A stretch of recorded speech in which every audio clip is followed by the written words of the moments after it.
Okay, sports fans, it is time for our Tuesday sports page. And we start off with local 16-year-old phenom Quincy Wilson's chase to make it to the 2024 Paris Olympics. Wilson, who had just finished his sophomore season at Bullis, ran in the 400-meter dash final last night at the U.S. Olympic Trials in Oregon. Wilson would finish sixth last night, falling short of making the Olympic team as an individual runner. But he will still be representing the red, white, and blue in July, as his finish was good enough to place him on the 4x400 relay team. Now, the rising junior who lives in Bowie broke the under-18 400-meter record twice this season that stood for over 4 decades. And hockey fans got to witness a thrilling Game 7 last night as the Florida Panthers took down the Edmonton Oilers 2-1 to win their first ever Stanley Cup. Now, although the Oilers lost, their center and captain Connor McDavid won the Conn Smythe Trophy, which is given to the playoff MVP.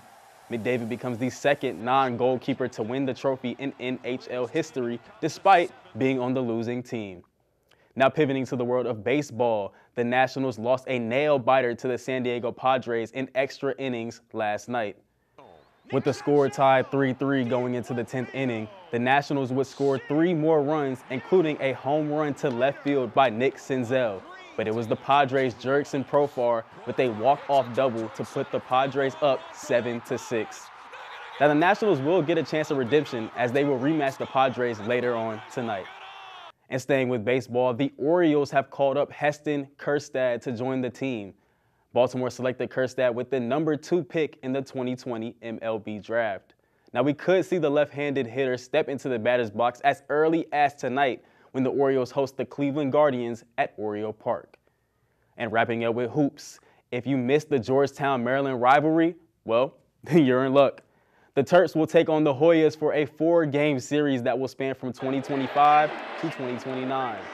This will be the first time the two local programs have played each other in nearly a decade. And the Washington Wizards have found their new general manager.